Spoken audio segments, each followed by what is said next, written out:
Good evening guys, welcome to my channel. This is Vaishali Mittal. So guys, हमने PT 365 की already 3 magazines cover कर ली है। Social issues, international relations, polity and constitution. So आज मैं new magazine से आई हूँ कल्चर से। ठीक है, तो चलिए कल्चर को स्टार्ट करते हैं। देख लीजिए इसमें कितने टॉपिक्स हैं, ये भी जल्दी कवर कर ही लेंगे हम। गाइस इसमें ना एक्स्ट्रा बहुत ज़्यादा इसमें गिवन है। अगर जो मुझे लगेगा कि इंपॉर्टेंट नहीं है तो मैं उसको थोड़ा स्किप करूँगी। ठीक है, तो आप देखते रहना। फिलहाल हम आज का टॉपिक यहाँ से स्टार्ट करते हैं, मेगालिथिक कल्चर से। ठीक है गाइस, मेगालिथिक कल्चर। अभी क्या हुआ है कि पोथामाला हिल्स जो कि केरला तमिलनाडु बॉर्डर पे है, वहाँ पे न्यू मेनहिर्स मिली हैं। अभी मेनहिर्स क्या होती हैं? ये मोनोलिथिक स्लैब्स होती हैं जो कि ग्राउंड के ऊपर होती हैं। ये स्मॉल साइज़ में भी हो सकती हैं, बड़े साइज़ में भी हो सकती हैं। ठीक है, आप ये देख सकते हो मेगालिथिक मोनूमेंट इस तरह के होते हैं, कुछ पत्थर की तरह होती हैं।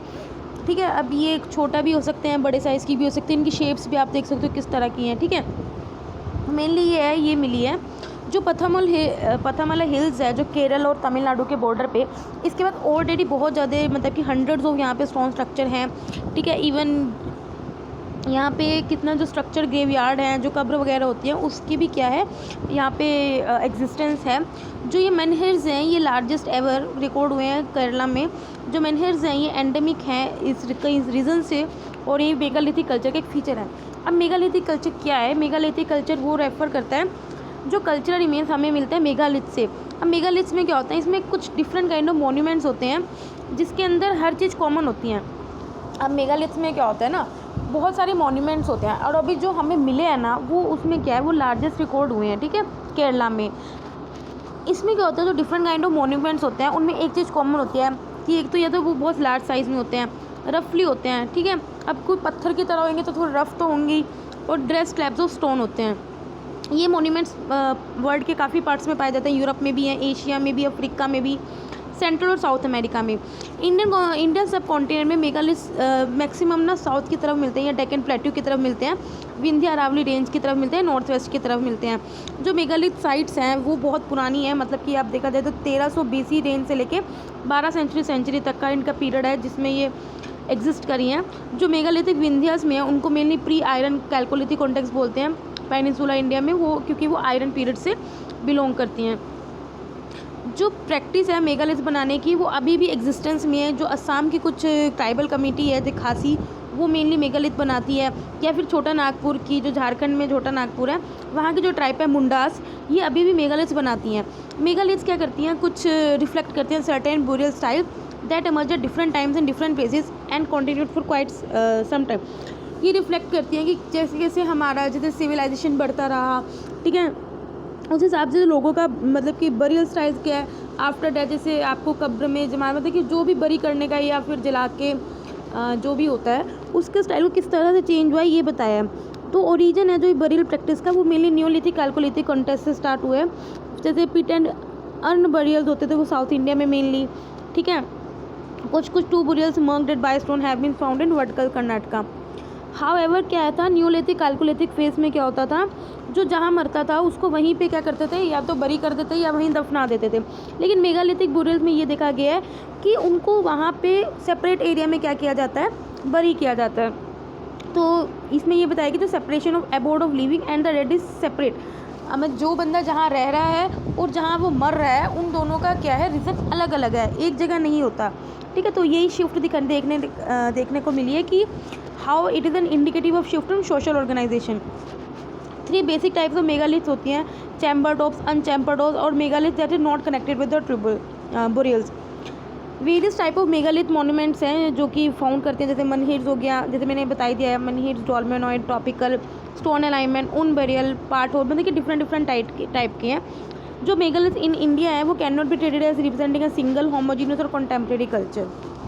ठीक है गाइस, तो इसमें देखो ज़्यादा डीप में नहीं जाना, आपको बस इतना पता होना चाहिए कि आपको कहाँ मिला है, केरल तमिलनाडु बॉर्डर पे मिला है, और क्या क्या थोड़ा मेनहिर्स के बारे में पता होना चाहिए, थोड़ा सा मेगालिथिक कल्चर के बारे में पता होना चाहिए। ठीक है, आगे चलते हैं चौखंडी स्तूपा। अभी क्या है, जो आर्कियोलॉजिकल सर्वे ऑफ इंडिया है उसने चौखंडी स्तूपा को एक नेशनल इंपॉर्टेंस साइट क्या कर दिया, डिक्लेयर कर दिया। क्या कर दिया? नेशनल इंपॉर्टेंस साइट डिक्लेयर कर दिया। चौखंडी स्तूपा है क्या? ये एंशियंट बुद्धिस्ट साइट है जो कि सारनाथ यूपी में है। इसमें क्या लॉफ्टी बिग स्ट्रक्चर है और उसके ऊपर क्या एक ऑक्टागोनल टावर है। जो स्तूपा को जो मेनली ओरिजिनली किसने बनाया था? अशोका ने बनाया था।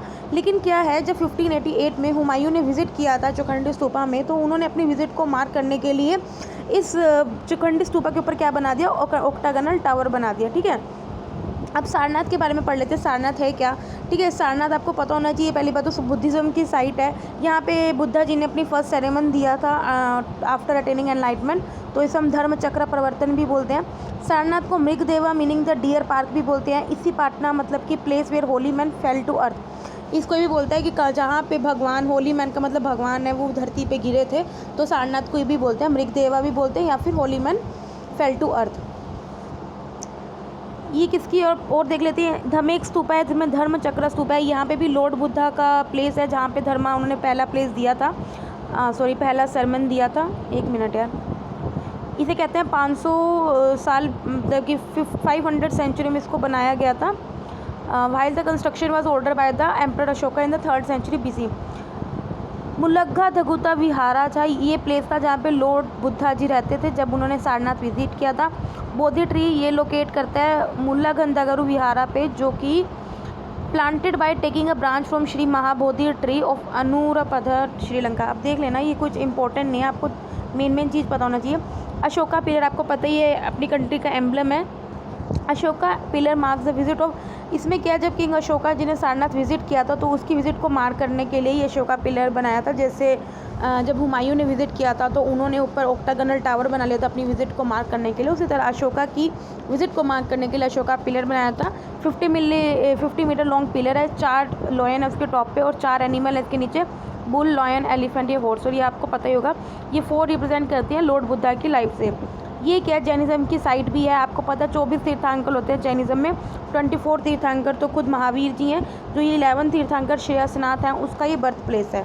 ठीक है गाइस, अब थोड़ा सा आर्कियोलॉजिकल सर्वे ऑफ इंडिया के बारे में पता होना चाहिए, ये इंपॉर्टेंट है। तो मैं आपको बताती चलूँगी आर्ट एंड कल्चर में क्या क्या इंपॉर्टेंट है और क्या क्या आप स्किप कर सकते हो। ठीक है, archaeological survey of India ministry of culture के अंडर है। ये ऑर्गेनाइजेशन है जो भी आर्कियोलॉजिकल रिसर्चेज होती हैं या फिर कल्चरल हेरिटेज है उनको प्रोटेक्ट करता है।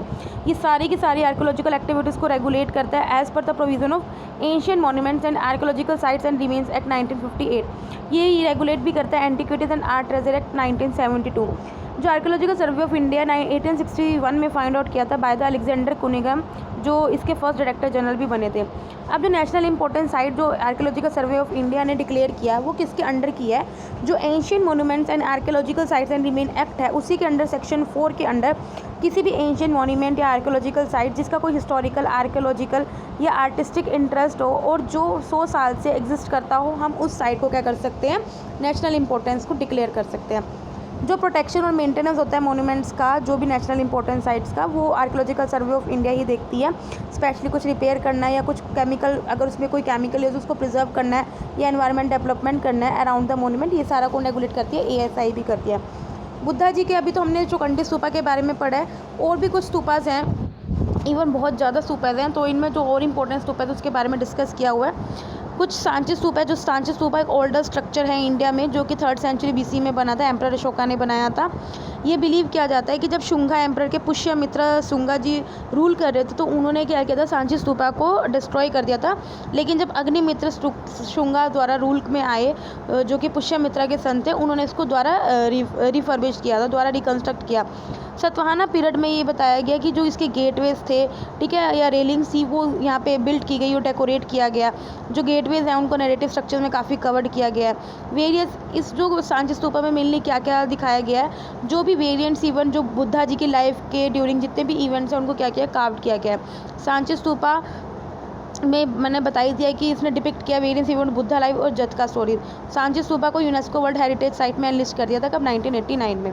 तो जो यूनेस्को वर्ल्ड हेरिटेज साइट है तो आपको उसके बारे में नॉलेज होनी चाहिए कि हाँ सांची स्तूपा है यूनेस्को वर्ल्ड हेरिटेज साइट, तो ये आपको पता होना चाहिए।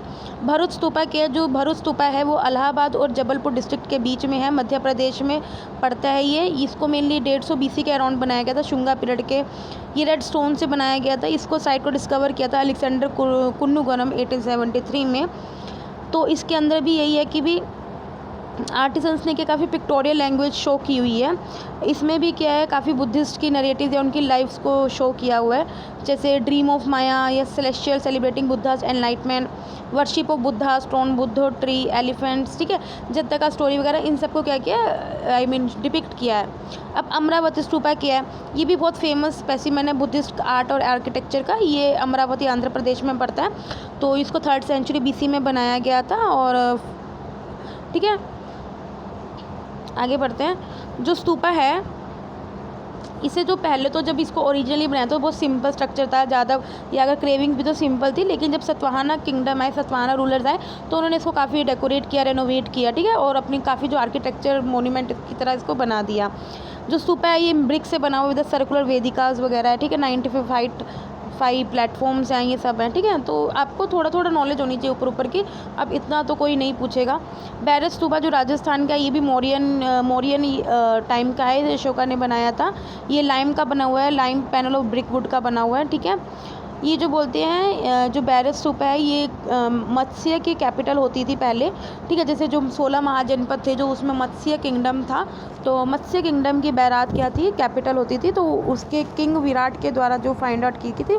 तो बस इसी के बारे में बताया। उसी तरह एक देवनी मोरी स्तूपा है गुजरात में, जो कि रिवर मेश्वर नियर शिमला जी के किनारे क्या है, लोकेट है। इसमें भी क्या है कि कुछ सेवरल विहारास भी हैं, स्तूपास भी हैं, स्मॉल केव्स और चैत्यास भी हैं, ठीक है। जग्यापीठ भैत्रोबी नगर्जना कोंडा गोली, ये भी आंध्र प्रदेश में, ये वन ऑफ द स्तूप है।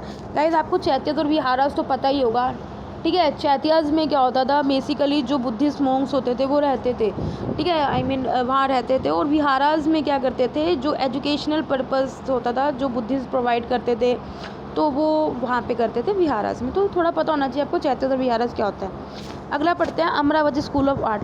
अभी क्या एक बुद्धिस्ट रैली क्या है, रैली क्या होता है, एक लाइमस्टोन का पिलर है, पिलर की तरह है, इस टाइप का है कुछ, ठीक है। वो मिला है कहाँ से, अमरावती कहाँ से मिला है, आंध्र प्रदेश के रिवर गुंडल कमाना के बैंक से, मतलब पास से मिला है। और जो वो बुद्धिस्ट रैलिक है, जो उसके फीचर्स हैं, वो कहाँ से, अमरावती स्कूल ऑफ आर्ट से बिलोंग करते हैं, ठीक है। तो क्या पता चला आपको, एक बुद्धिस्ट रैलिक है जो हमें आंध्र प्रदेश में रिवर गुंडलकम है उसके बैंक से मिले हैं, और जो वो बुद्धिस्ट रैलिक हैं वो आइडेंटिकल है अमरावती स्कूल ऑफ आर्ट के फीचर से। अब थोड़ा और देख लेते हैं। जो बुद्धिस्ट रैलिक है मेनली लाइमस्टोन पिलर के होते हैं, जो कार्व्ड होते हैं, half lotus medallion at the centre और टॉप मोशन, और हर 4 साइड में से जो इसके फीचर्स हैं वो mainly Amravati school of art से ही मिल रहे हैं। जो अमरावती स्कूल ऑफ आर्ट है, ये फ्लरिश्ड हुआ था आंध्र प्रदेश के रीजन में, कौन सी, between rivers Krishna and Godavari. तो आप ना रिवर्स पूछ लेता है यूपीएससी, तो आपको रिवर्स का पता होना चाहिए, ठीक है, कि कौन कौन सी रिवर के बीच में पड़ रहा है, किस रिवर के बैंक पे है, ठीक है। तो ये थोड़ा पता होना चाहिए, कृष्णा और गोदावरी के रिवर के बीच में। जो अमरावती स्कूल ऑफ आर्ट के जो मेन पैट्रॉन्स हैं वो सतवाहना किंगडम है। आप बाकी उसके बाद उनको सक्सीड किया था किसने, इक्ष्वाकु रूलर्स ने। ये आर्ट फ्लरिश हुई थी बिटवीन 150 BC एंड 350 AD के बीच में। जो इंपॉर्टेंट करेक्टरिस्टिक है अमरावती स्कूल की, उसकी नरेटिव आर्ट है, ठीक है। For example one medallion depicts a whole story of taming. तो इसमें ये है कि कुछ इस तरह की आर्ट बनाई हुई है कि वो पूरी कहानी डिपिक्ट कर देते हैं। जैसे एक कहानी इन्होंने बताया कि किस तरह जी ने, बुद्धा ने एक एलिफेंट को क्या करा था, taming of an element by the Buddha, ये स्टोरी का बता रखा है। इसमें क्या अमरावती स्कूल ऑफ आर्ट में मेनली ह्यूमन फिगर्स को मतलब कि बनाया जाता है एज़ कम्पेयर टू नेचर। क्या कई लोग अपनी पेंटिंग में नेचर का यूज़ करते हैं, कई एनिमल्स का यूज़ करते हैं, कई बर्ड्स का यूज़ करते हैं, तो कई ह्यूमंस का यूज़ करते हैं। जो अमरावती स्कूल ऑफ आर्ट में है मेनली ह्यूमन फिगर्स को क्या किया हुआ है, आई मीन ज़्यादा शो किया हुआ है। देखो ये जो अगली न्यूज़ है ये बहुत अच्छी है, आई मीन न्यूज़ नहीं, इनमें आपको डिफरेंस बहुत ज़्यादा इंपॉर्टेंट है। ये आई मीन फेवरेट क्वेश्चन है यूपीएससी का, तो आपको पता होना चाहिए। गंधारा, मथुरा और अमरावती स्कूल ऑफ आर्ट में क्या डिफरेंस है। देखो जो गंधारा आर्ट है इसमें जो इन्फ्लुएंस है वो किसका देखने को मिलता है, ग्रीक आर्ट का। जबकि मथुरा और अमरावती अपना इंडिजीनियस है करेक्टर में। मेनली जो मटेरियल यूज़ हुआ है गंधारा में ग्रे सैंडस्टोन, मथुरा में रेड सैंडस्टोन, अमरावती में वाइट मार्बल। रिलीजियस टोन देखी जाए तो गंधारा में मेनली बुद्धिस्ट है, मथुरा में बुद्धिस्ट, हिंदू और जैन तीनों हैं, अमरावती में मेनली बुद्धिस्ट है। पैट्रोन थे गंधारा के कुशाना थे, मथुरा के भी कुशाना थे, और अमरावती के सतवाहना थे। अब क्या डिस्क्रिप्शन ऑफ इमेजेस, मेनली जो गंधारा स्कूल ऑफ आर्ट में है बुद्धा की स्पिरिचुअल इमेज को शो किया हुआ है, जिसमें वेवी हेयर, बियर्ड और मुस्टक ये सब शो किया हुआ है। जबकि मथुरा में जो डिलाइटेड इमेज दिखाई हुई है बुद्धा की विदाउट बियर्ड एंड विदाउट मुस्टक। और अमरावती स्कूल ऑफ आर्ट में मेनली जो जत्का स्टोरीज है ना उनको डिपिक्ट किया हुआ है। तो ये आपको पता होना चाहिए डिफरेंस, ठीक है। ज़्यादा इसको ब्रॉड में पढ़ना है तो आप नितिन सिंघानिया की बुक में जाके पढ़ सकते हैं, वहाँ बहुत अच्छा दिया हुआ है। आगे पढ़ते हैं स्टूको स्कल्पचर। अभी क्या आर्कियोलॉजिस्ट ने क्या किया, एक स्टूको स्कल्पचर को क्या किया, अनर्थन किया। कहाँ से? फानगिरी तेलंगाना, ये भी बुद्धिस्ट की साइट है, ठीक है। और ये भी पता चला है कि जो अभी हमने स्टूको स्कल्पचर अनर्थन किया है या फिर हमने जो ढूंढा है वो लार्जेस्ट एवर है इन द कंट्री, ठीक है। तो अभी हमें ये पता होना चाहिए, जो फानगिरी हिलोक है तेलंगाना में, वो एक बुद्धिस्ट साइट है। तो वो थोड़ा सा पढ़ लेते हैं इसके बारे में। ये प्रोमिनेंट बुद्धिस्ट साइट है तेलंगाना में 1st सेंचुरी AD से, ठीक है। ये जो यहाँ पे जो स्कल्पचर वेल्थ है वो ये शो करती है कि किस तरह से जब सतवाहना किंगडम ट्रांजिशन फेज में था इक्ष्वाकु पीरियड के, उस पीरियड को शो करती है। Efforts are on going to place Phanigiri on the tourist map on the Buddhist circuit by the state government. Actually ये इतना क्या है कि जो स्टेट गवर्नमेंट है वो एफर्ट्स ऐसे करेगी जो फानगिरी साइट है उसको एक बुद्धिस्ट साइट के मतलब मेन बुद्धिस्ट साइट में इंडस लेके आया जाए। महास्तूपा है एक, ठीक है। चैत्य ग्राहस हैं, वोटिव स्तूपाज हैं, पिल्लर्ड कॉन्ग्रेशन हॉल्स हैं, ये सारे के सारे सतवाहना पीरियड से क्या करते हैं, बिलोंग करते हैं। ये site one of the biggest training and ध्यान केंद्र फॉर द बुद्धिस्ट मोंग। जो बुद्धिस्ट मोंग्स थे वो मेनली यहाँ पे या तो ट्रेन करते थे या फिर ध्यान लगाते थे, ध्यान केंद्र करते थे, ठीक है। क्योंकि यहाँ पे 200 विहारास थे जिसमें बुद्धिस्ट मोंग्स क्या करते थे, रहते थे, ठीक है। तो आपको ये पता होना चाहिए कि स्टूको कल्चर होता क्या है, वो भी हम डिस्कस कर लेंगे। यहाँ पे मिला क्या है, कहाँ पे मिला है, फानगिरी तेलंगाना में मिला है। तेलंगाना के बारे में, इसके बारे में थोड़ा पता होना चाहिए। बुद्धिस्ट साइट है 1st सेंचुरी AD में, ठीक है, ठीक है। तो ये थोड़ा आपको पता होना चाहिए। स्टूको आर्ट के बारे में देख लेते हैं। जो स्टूको आर्ट क्या होता है, देखो जैसे आपका POP कराते हो घर में, ठीक है, उसी तरह होता है कि स्टूको स्कल्पचर ये कि एक डेकोरेटिव मटेरियल है, आप इसको डेकोरेटिव कोटिंग कर सकते हो। तो स्टूको ये होता है डेकोरेटिव कोटिंग होता है यहाँ पे दीवारों पे या फिर सीलिंग्स पे, जैसे आप अपने घर में POP कराते हो ना, बस उसी तरह की होती है ये, ठीक है। आर्टिस्टिक मटेरियल आर्किटेक्चर की तरह यूज़ किया। एक ट्रेडिशनल स्टूको होता है जो कि लाइम, सैंड और वाटर से बना होता है, जबकि एक मॉडर्न स्टूको होता है जो पोर्टलैंड, सीमेंट, सैंड और वाटर से बना होता है। ये एक तरह का प्लास्टिक मटेरियल होता है जिसको क्या करते हैं हम वेट अप्लाई करते हैं, क्योंकि बाद में जब ये बहुत सब सूख जाता है तो बहुत हार्ड हो जाता है, ठीक है। जो इंडियन आर्किटेक्चर वो स्टूको को यूज़ करता है as a material for sculpture in the architecture context. इसे हम आर्किटेक्चर कॉन्टेक्स्ट में कोई मोन्यूमेंट्स बनाने हो तो उसमें हम एज अ मटेरियल इसको यूज़ करते हैं। स्टूको आर्ट था वो पहले हमने गंधारा रीजन में देखा था, अराउंड पेशावर या नॉर्दर्न पाकिस्तान। ये मेनली यूज़ होता था मोनेस्ट्रिक कॉम्प्लेक्स में, for example sculpture of Nalanda and Vikramshila monasteries. Stucco was use extensively, मतलब नालंदा और विक्रमशिला की जो यूनिवर्सिटीज़ हैं, आई मीन मोनेस्ट्रीज़ हैं, वहाँ पे स्टूको का बहुत ज़्यादा यूज़ किया हुआ है। जो स्टूको है वो द्राविडियन आर्किटेक्चर में 100 of stucco figures use to decorate the vimana. Dravidian architecture में जैसे नगारा होता है आर्किटेक्चर, द्राविडियन आर्किटेक्चर में स्टूको फिगर्स को बहुत ज़्यादा यूज़ किया जाता था विमान को डेकोरेट करने के लिए, ठीक है गाइस। आई होप आपको समझ में आ रहा हो। देखो वैसे जो आर्ट एंड कल्चर है या थोड़ा हिस्ट्री का पार्ट है ना, इसमें ना समझने वाला बहुत कम होता है। इसमें क्या है, थोड़ा आपको खुद लर्न करना होता है। तो आप इसको पढ़ें और बस ये है कि आप मेरी सुनेंगे तो आपको ईजी होगा पढ़ने में, ठीक है। बाकी आपको खुद ही पढ़ना पड़ेगा क्योंकि इसमें ऐसा कुछ समझाने वाला है नहीं, ठीक है। बस आपको थोड़ा याद रखना है कि हाँ यार कौन सी चीज़ कहाँ पे मिली है, ठीक है, या कोई चीज़ किस स्टेट से बिलोंग करती है, ये आपको थोड़ा पता होना चाहिए। मिनी खजुराहो, अब ये भी बहुत इंपॉर्टेंट न्यूज़ है। Mini Khajuraho archaeological survey of, जो भी आर्कियोलॉजिकल सर्वे ऑफ इंडिया या फिर जो नेशनल हमारी बॉडी है उससे रिलेटेड जो भी न्यूज़ है वो अपने आप में इंपॉर्टेंट बन जाती है। तो आर्कियोलॉजिकल सर्वे ऑफ इंडिया ने अभी मार्कंडेश्वर ग्रुप ऑफ टेम्पल जो कि महाराष्ट्र में है उनको रिस्टोर करने का फैसला लिया है। अब क्या है, जो ये ग्रुप ऑफ टेम्पल्स है, मार्कंडेश्वर ग्रुप ऑफ टेम्पल्स हैं, इसमें क्या है 24 डिफरेंट टाइप ऑफ टेम्पल्स हैं जो कि 9th से 12th सेंचुरी के बीच में बनाए गए थे। इनको अपना नाम कहाँ से मिला है, ये जो लॉर्ड शिवा को मेनली डेडिकेटेड है, ठीक है। इसको हम ये मारकंडा विलेज में है महाराष्ट्र के, और वेन गंगा रिवर के बैंक्स पे हैं। ये मेनली फेमस किस लिए, मिनी खजुराहो भी बोलते हैं, खजुराहो विदर्भा। ये आप डायरेक्ट पूछ लेगा कि खजुराहो विदर्भा है का, और आपको स्टेट के नाम दे देगा। स्टेट ऑफ PCS एग्जाम्स में डायरेक्ट ऐसे पूछेगा, तो आपको पता होना चाहिए। तो इस वजह से ये इंपॉर्टेंट बन जाता है। और ये कौन से बिलोंग करते हैं, शिव को, वैष्णवी को और शक्ति फेथ को, ये भी आपको पता होना चाहिए, ठीक है। इसमें ऑप्शन दे देगा बुद्धिज़्म, जैनिज़्म एंड ऑल, ठीक है। तो आपको कंफ्यूज कर देगा, तो आपको पता होना चाहिए। ये टेम्पल किससे बिलोंग करता है, नगारा ग्रुप ऑफ टेम्पल्स। अगेन ये इंपॉर्टेंट चीज़ है कि आपको पता होना चाहिए किस टेम्पल से बिलोंग करता है, नगारा ग्रुप ऑफ टेम्पल से, ठीक ठीक है। ये बिलीव किया जाता है कि 200 साल पहले कुछ बिजली गिरी थी, तो उसमें क्या हुआ था, जो शिखारा था, ये जो ग्रुप ऑफ टेम्पल था, ये डिस्ट्रॉय हो गया था। उसके बाद फिर 120 साल पहले गोंड रूलर आए थे, उन्होंने क्या करता है, इस टेम्पल को रिस्टोर किया था। आगे देखते हैं बृहदेश्वर टेम्पल। रिसेंटली क्या हुआ, कुंभ की शेखम सेरेमनी हेल्ड हुई है बृहदेश्वर टेम्पल पे 23 साल बाद। ठीक है, 23 साल बाद कुंभाभिषेकम सेरेमनी हेल्ड हुई है कहाँ, बृहदेश्वर टेम्पल। जो बृहदेश्वर टेम्पल के बारे में पढ़ लेते हैं। ठीक है, बृहदेश्वर टेम्पल पहली बात लॉर्ड शिव को डेडिकेट है, ये आपको पता होना चाहिए। ये एंशिएंट हिस्ट्री का पार्ट है, बहुत इंपॉर्टेंट पार्ट है। ठीक है, ये तमिलनाडु में है और कावेरी रिवर के बैंक में है। ठीक है, इसे क्या बोलते हैं, पेरिया कोविल भी बोलते हैं, राजारेश्वरा टेम्पल भी बोलते हैं और राजा राजेश्वरम भी बोलते हैं, क्योंकि जो बृहदेश्वर टेम्पल था वो चोला रूरल के राजा फर्स्ट जो राजा थे, उन्होंने क्या बनाया था इस टेम्पल को। अभी देख ले, जो कुंभ अभिषेकम जो सेरेमनी है, ये कॉन्स्क्रेशन सेरेमनी है हिंदू टेम्पल्स में। कुंभ का मतलब होता है हेड, और शिखरा का मतलब होता है क्राउन, और अभिषेकम का मतलब होता है रिचुअल बाथिंग। तो अब आप समझ गए होंगे, इसमें मेनली क्या करता है, बंदे जो होते हैं वो स्नान करते हैं। ठीक है, अपना सर को झुकाते हैं, इस टाइप का कुछ होगा। ठीक है, जो ये टाइप ऑफ टेम्पल है वो द्राविडियन स्टाइल टेम्पल होता है, जो कहने को कि 1003 से 1010 एडी के बीच में बनाया गया था चोला एम्परर के द्वारा, राजा फर्स्ट के द्वारा।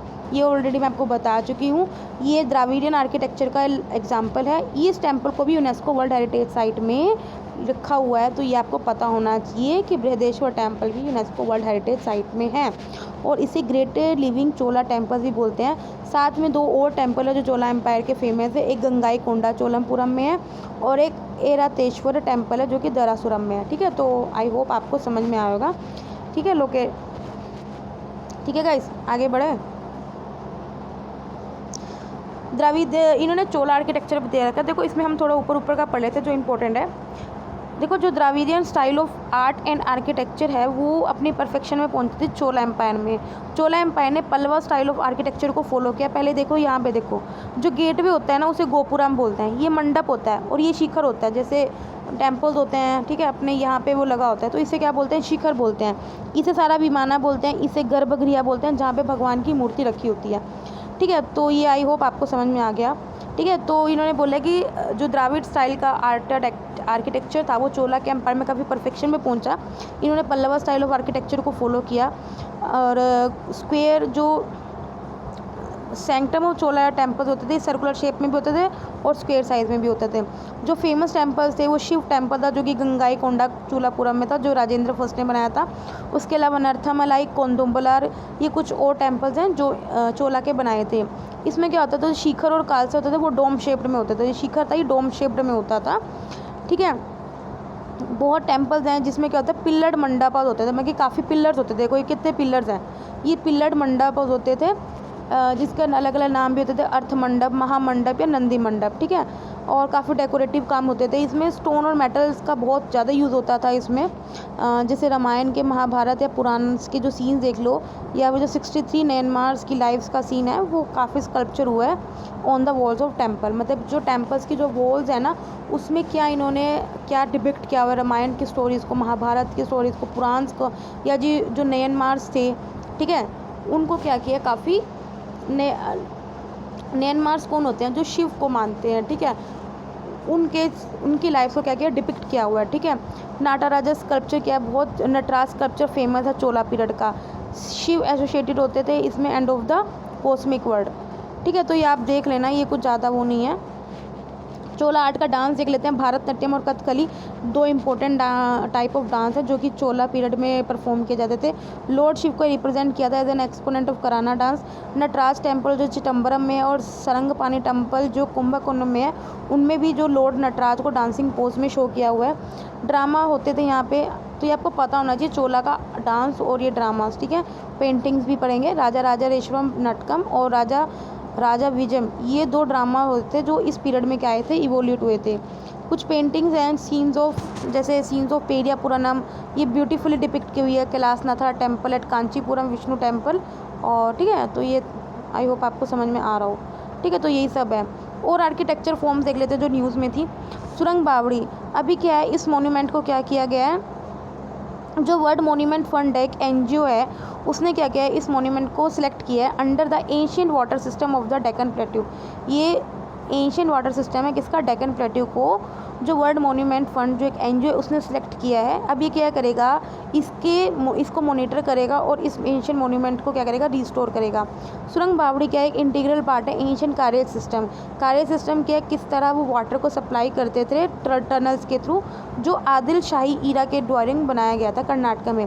आदिल शाही बीजापुर की एक डायनेस्टी थी, 4 डायनेस्टी होती थी बीजापुर में, तो आदिल शाही डायनेस्टी के द्वारा इसको बनाया गया था सुरंग बावड़ी को।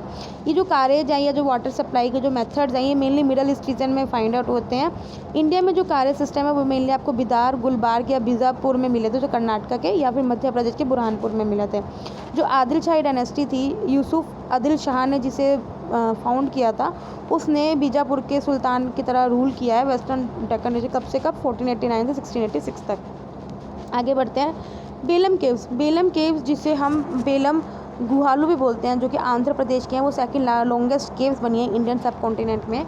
इससे पहले जो मेघालय की क्रेम लियातप्रहा केव्स हैं वो क्या है, लार्जेस्ट केव है। तो आपको पता होना चाहिए फर्स्ट लॉन्गेस्ट केव कौन सी है और सेकंड लॉन्गेस्ट केव, ये भी थोड़ा सा इंपॉर्टेंट है। जहेज महल क्या है, ये 2 स्टोरी शिप पैलेस है जो कि 2 रिजर्वर्स में है। ये घियासुद्दीन खिलजी ने बनाया था। ये मेनली यूज़ करते थे एज अ प्लेजर की तरह आप यूज़ करते थे, ठीक है, अपना वहाँ पे नाच गाओ मौजे मारो, ठीक है, ये सब। और ये मध्य प्रदेश के मंडू में क्या है, स्थित है। तो आपके पास चल गया, आपको ये पता होना चाहिए जहेज महल किसने बनाया, ये इंपॉर्टेंट है, घियासुद्दीन खिलजी ने बनाया, ठीक है। और है कहीं MP में, मध्य प्रदेश में। बीबी का मकबरा देखते हैं।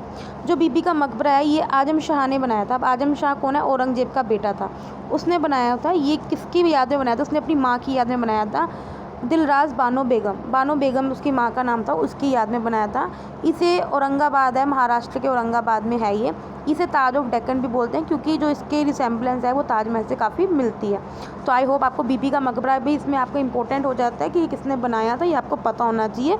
आजम शाह ने बनाया था, जो कि औरंगजेब का बेटा था, अपनी माँ की याद में बनाया था। औरंगाबाद में इसको ताज ऑफ डेक्कन भी बोलते हैं। सिरसा स्थिर माउंट, सिरसा जो है एक हरियाणा का डिस्ट्रिक्ट है, ठीक है। उसमें बिलीव किया जाता है कि ये सिरसा जो है सिरसा एक हरियाणा का डिस्ट्रिक्ट है। हाउसेज में कुछ माउंट पड़ा है जो बिलीव किया जाता है, इसमें कुछ क्लूज़ हैं जो रिवील हो सकते हैं अबाउट द एंशियंट सिटी। एक सरिस्का थी वो एंशियंट सिटी, सिरसा को बिलीव किया जाता है ये one of the oldest town है जो कि हरियाणा में लोकेट है on the ancient route Taxila, कि जब तक्षशिला जाते हैं तो वहाँ का एंशियंट रूट पड़ता है, ठीक है। तो गाइज़ ये फर्स्ट चैप्टर मैंने ख़त्म कर दिया। कल से मैं पता चित्र स्टार्ट करूँगी। अगर आप बोलो मैं अभी भी कर सकती, लेकिन थोड़ी लंबी हो जाएगी ज़्यादा वीडियो, ठीक है। तो कल आगे कंटिन्यू करते हैं। तब तक के लिए bye bye, tata, thank you.